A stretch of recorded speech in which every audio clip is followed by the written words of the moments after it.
This is a download from the BBC. To find out more and for our terms of use, please go to bbc.co.uk. Hello.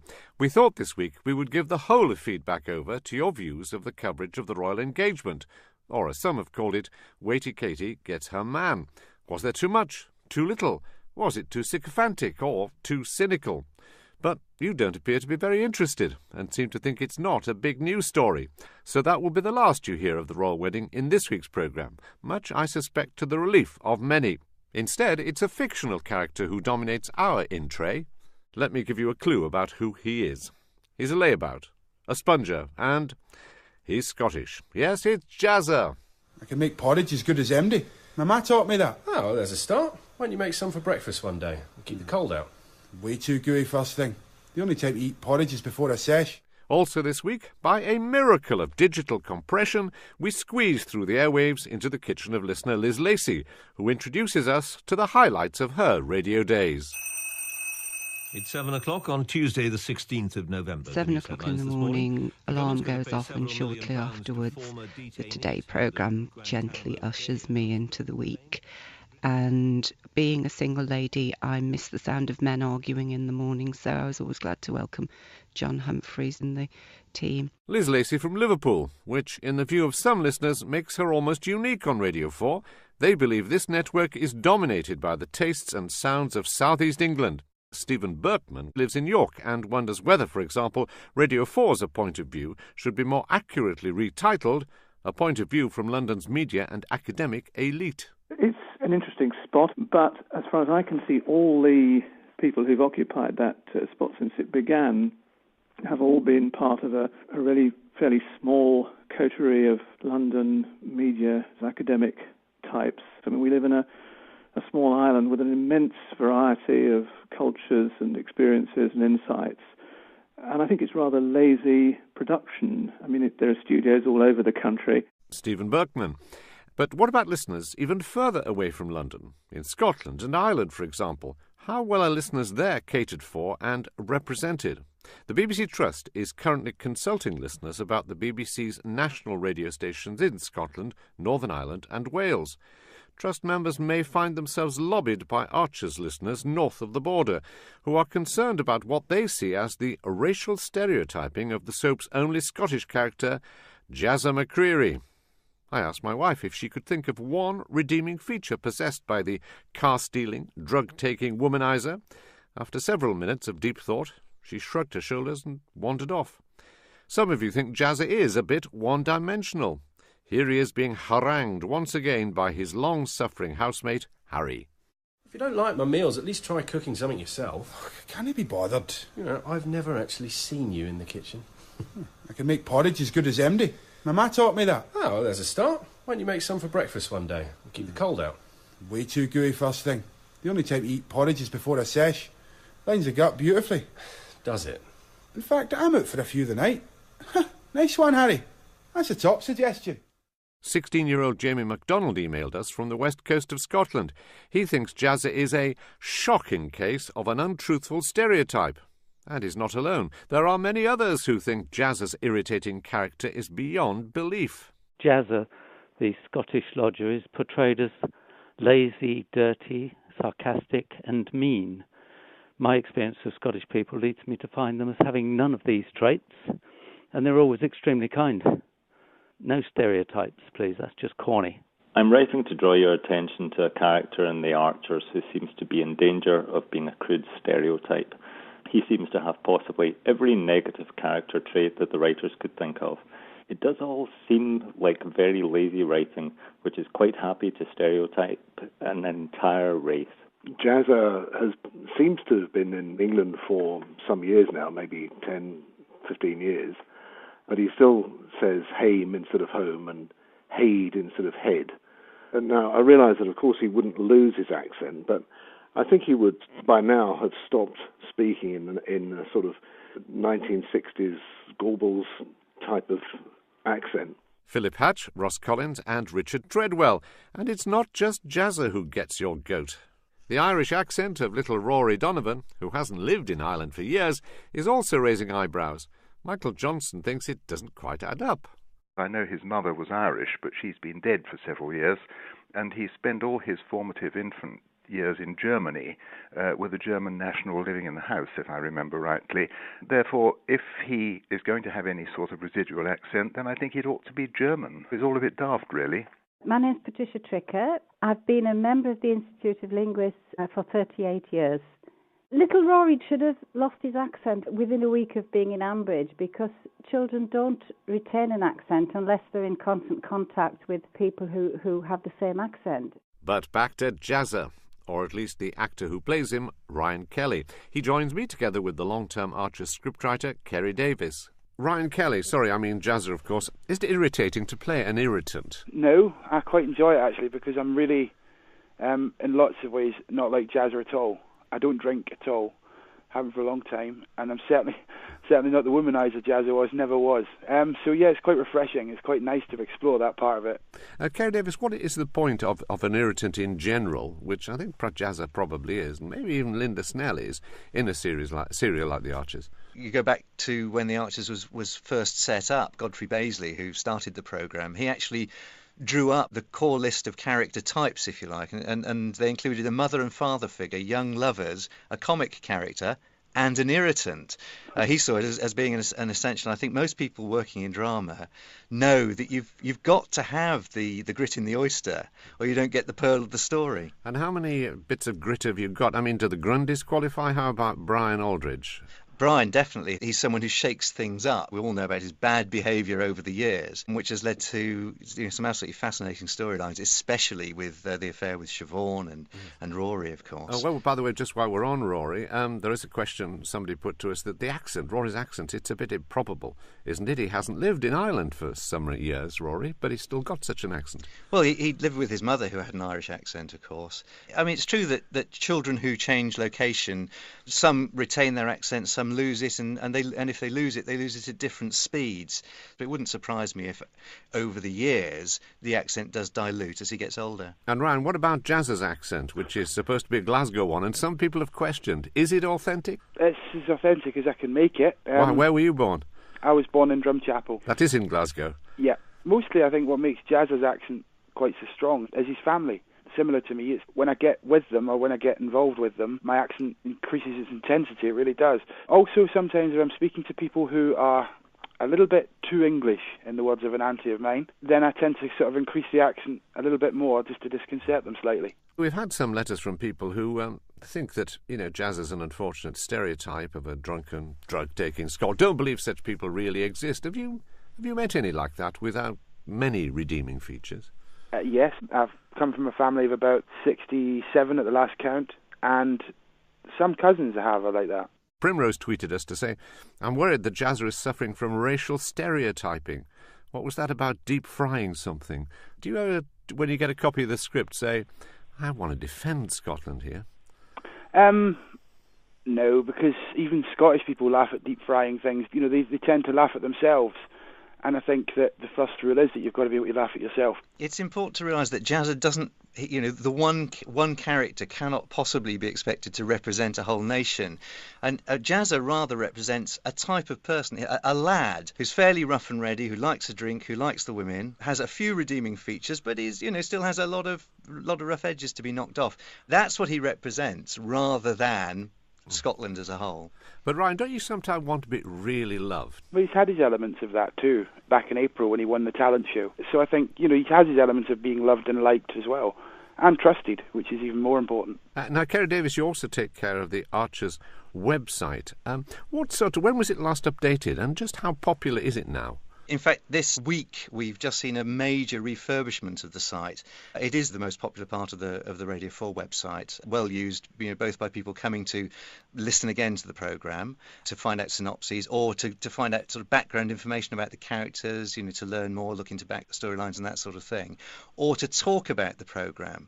And we've literally just this week launched a brand new look and new features, which we're hoping will meet that audience need even more. Kerry Davis and Jazzer, otherwise known as Ryan Kelly of The Archers. And you can tweet me with your thoughts on that discussion or anything else you've heard at BBC Feedback. Now, The BBC iPlayer, making the unmissable unfindable? The popular replay system was revamped a while ago, but many of you failed to detect any improvements. Lily Evans finds it unacceptably complicated. Brian Hughes calls it completely useless, and John Young believes it must be universally unpopular. As well as struggling with the new design, several of you, including Luciano Giampalia, have encountered bugs which seriously interfere with the iPlayer's function. So Mr. Giampalia set out from Coventry to the BBC Broadcast Centre in West London to get some answers from Daniel Danker, the General Manager for Programmes and On Demand, and the man behind the new iPlayer. Luciano was determined not to be put off. I'm hoping for some direct answers and some timeframes to actually get the problems resolved that I've brought with me. What I'm expecting is possibly not quite as direct an answer as I would like, but we'll see. Luciano started by asking Daniel Danker why the popular A to Z list of programmes has disappeared. Anytime you do a big change like this, it takes a little bit of time to see how people react to it and learn a little bit about the navigation process for folks.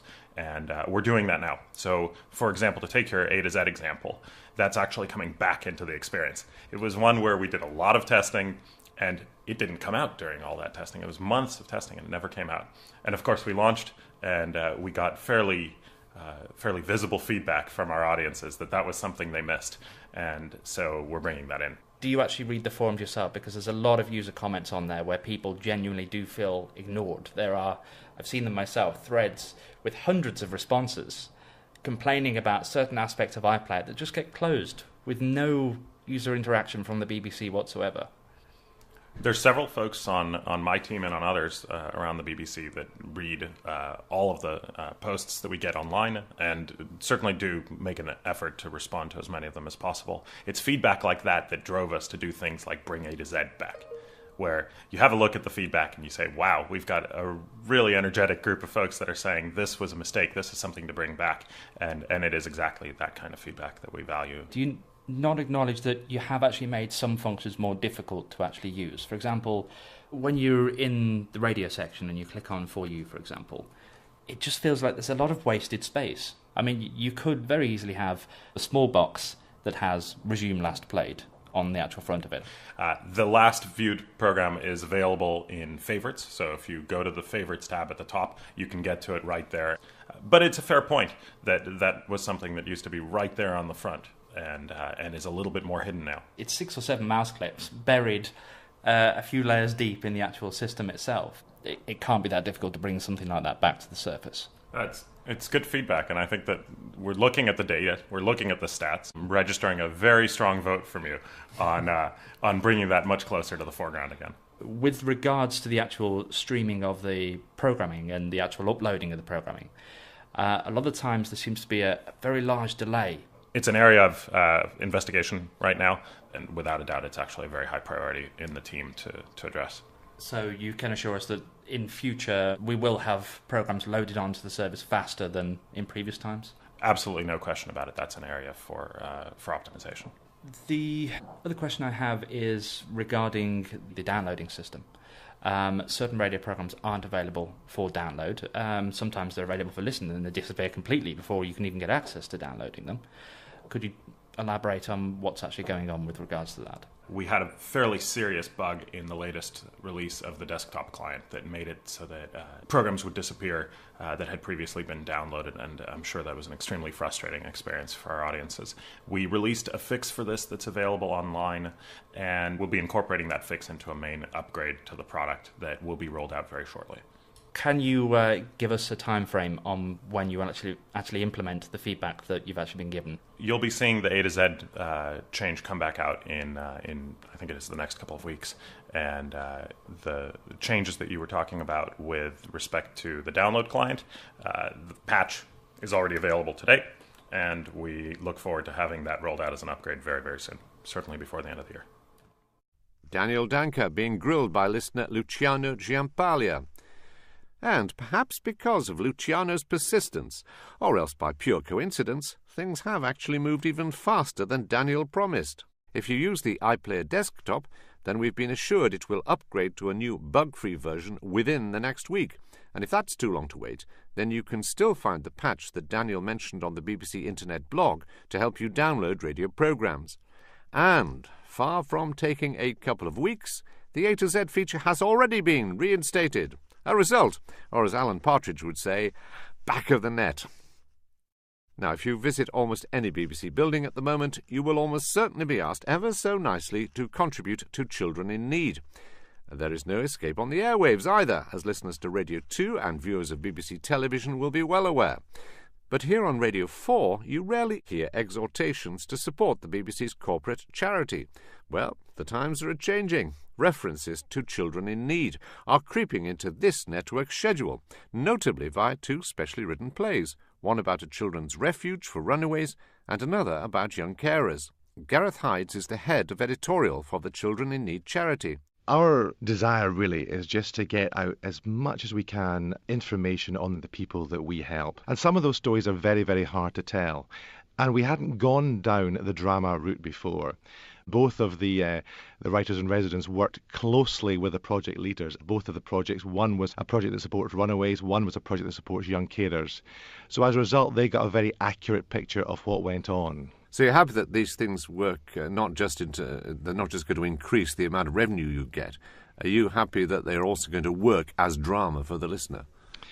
Very much so, yes. And of course, you have 2 expert in-house production teams making them. So what we were really keen about is just to bring those dramatised relationships to your listeners, so hopefully they will get a better understanding of the amazing work that goes on in our projects all across the UK. Now please stay with us, Gareth, because here's Eddie Mair on PM doing his bit, plugging sales of the Upshares Downshares CD last week. We have only 1 week left in which to try to reach our target of 5,000 Upshares Downshares CDs. We're trying to raise at least £40,000 for Children in Need, and after next Friday... Gareth Hydes, a few people have got in touch questioning whether a news programme, indeed whether Eddie Mair, should be marketing products. For example, Michael Allen says, surely slots between programmes would be more appropriate. I know that PM came up with this idea because of the interest that was generated by the vast majority of their listeners, who, once the whole Upshares, Downshares theme music really took off, people were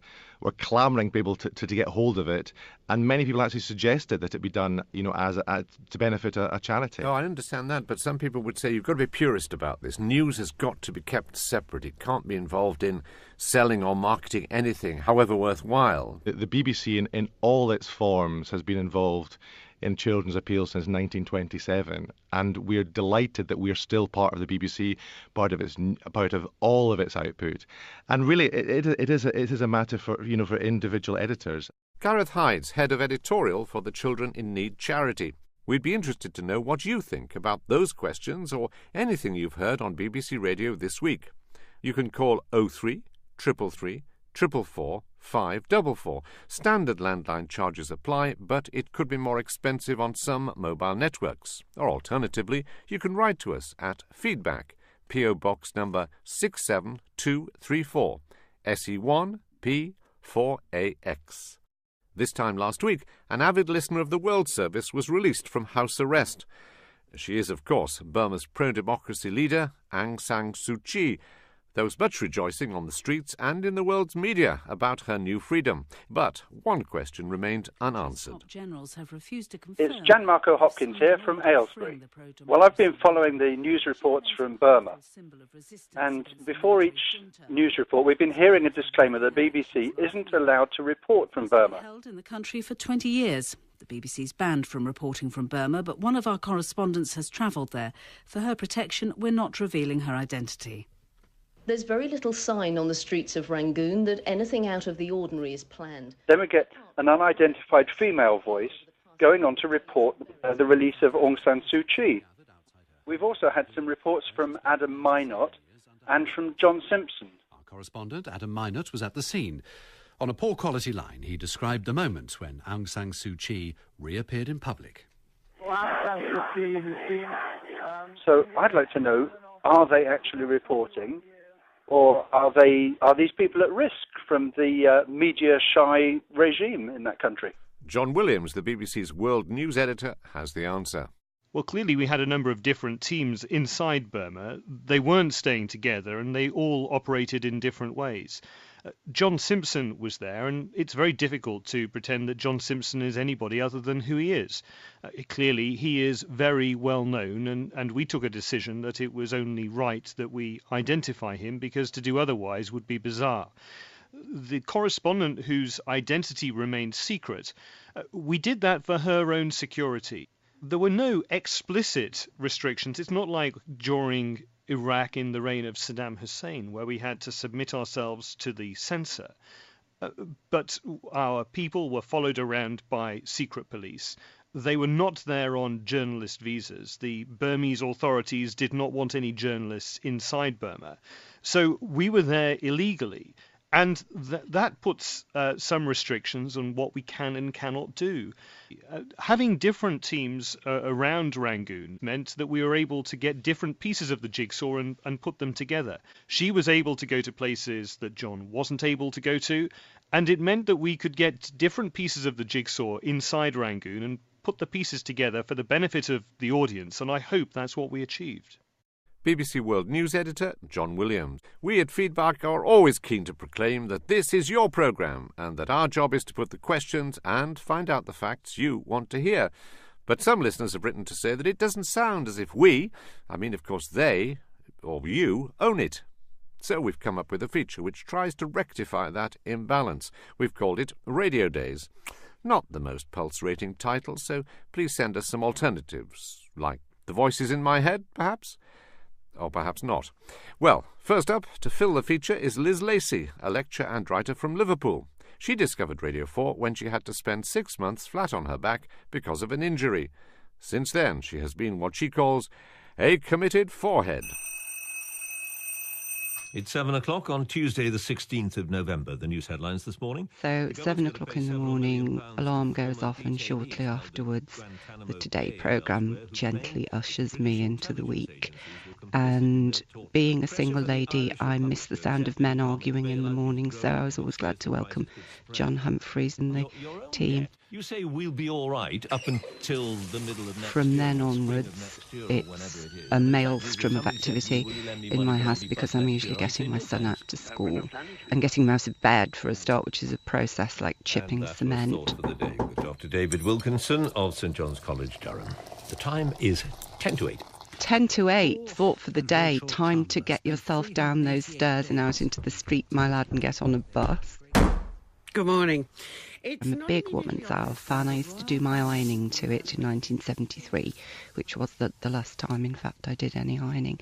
After that, there's sometimes a really good comedy programme, and the ones that I've enjoyed particularly have been The Secret World, The Diaries of Craig Brown, but sometimes there's an earnest programme about the willow warbler or 50 years of the surgical stocking, and I'm not quite so enthralled by that. This is BBC Radio 4, now Front Row with Mark Lawson. Then there's the lovely Mark Lawson, and one is always on tenterhooks in the hope that he'll have another stand-up fight like he did with Russell Crowe, which was the highlight of several months for me.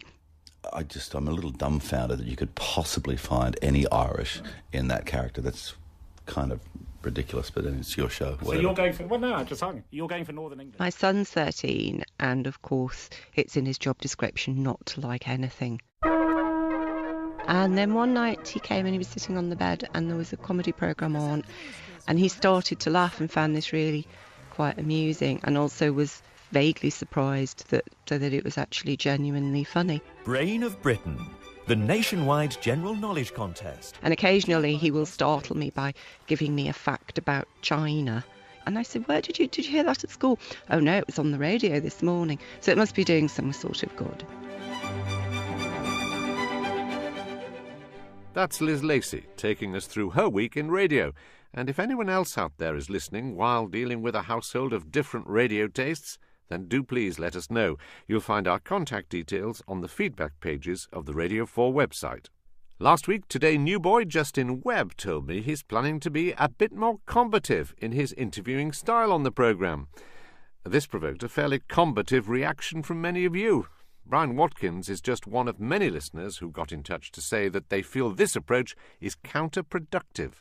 These presenters have become quite rude and arrogant and confrontational, and I just want to listen to what people have to say. I just don't feel that they give the sort of listener the opportunity to actually draw their own conclusions, you know. Ian Dale is a political commentator and blogger, and he says he has a solution that he would like to offer Radio 4's new controller, Gwyneth Williams. Standing on College Green outside the House of Commons in Westminster, he recalls his own frustration when answering questions against the clock. Next time you listen to Today, The World at 1 or PM, just count the number of times you hear the phrase, "I'm sorry, that's all we have time for." A few months ago, I was asked on Today to discuss the David Law's resignation with former Sun editor Kelvin Mackenzie.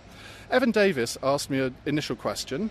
I answered it as briefly as I could, and then Kelvin had his go. Evan then tried to draw the interview to a close. I audibly sighed and uttered under my breath, "For God's sake." At least I thought it was under my breath. Kelvin Mackenzie, Ian Dale.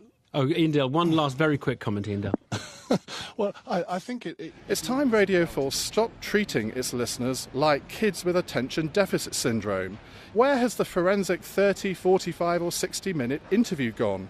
If we want to hold politicians and others to account, the one-on-one longer interview is the way to do it. And it's very cheap radio. So come on, Radio 4. And that's all we have time for from Ian Dale. Loads and loads of you emailed us following our piece last week about the rather noble desire of some overseas listeners to pay for a service that, at present, they receive for free, or at least make a donation. David Tracy listens from the Dublin Hills, and in fact gets 2 for the price of 1, or should that be 2 for the price of none? I was sitting in the car and I was listening to the radio, and then Big Ben struck for 11 o'clock, and I could hear the sound of the wind whistling by the clock tower in London. And then when the quietness came, I could hear the RTE news quite clearly, rather quiet, but I could hear it and understand it when I'm trying to listen to Radio 4. I would most gladly pay to be able to have Radio 4 here uninterrupted in Ireland, because it's the best speech radio station in the galaxy as far as I'm concerned. David Tracy. And thanks also to Spatial, Johnson and many others who got in touch offering to pay. But if you would like to donate some money to me personally, please don't be shy. I won't be offended, and I promise to drink your health with the results of your generosity. On the other hand, I suppose there is children in need. Goodbye. For breakfast one day, keep the cold out. Way too gooey first thing. The only time to eat porridge is before a sesh. Also this week, by a miracle of digital compression, we squeeze through the airwaves into the kitchen of listener Liz Lacey, who introduces us to the highlights of her radio days. It's 7 o'clock on Tuesday, the 16th of November. 7 o'clock in the morning, alarm goes off, and shortly afterwards, the Today programme gently ushers me into the week. And being a single lady, I miss the sound of men arguing in the morning, so I was always glad to welcome John Humphreys and the team. Liz Lacey from Liverpool, which, in the view of some listeners, makes her almost unique on Radio 4. They believe this network is dominated by the tastes and sounds of South East England. Stephen Berkman lives in York and wonders whether, for example... Eat porridges before a sesh. Lines the gut beautifully. Does it? In fact, I'm out for a few the night. Nice one, Harry. That's a top suggestion. 16-year-old Jamie MacDonald emailed us from the west coast of Scotland. He thinks Jazza is a shocking case of an untruthful stereotype. And is not alone. There are many others who think Jazza's irritating character is beyond belief. Jazza, the Scottish lodger, is portrayed as lazy, dirty, sarcastic and mean. My experience of Scottish people leads me to find them as having none of these traits, and they're always extremely kind. No stereotypes, please. That's just corny. I'm writing to draw your attention to a character in The Archers who seems to be in danger of being a crude stereotype. He seems to have possible... This is a download from the BBC.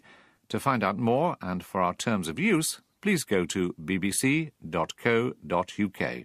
Hello. We thought this week we would give the whole of feedback over to your views of the coverage of the royal engagement, or as some have called it, Waity Katie gets her man. Was there too much? Too little? Was it too sycophantic or too cynical?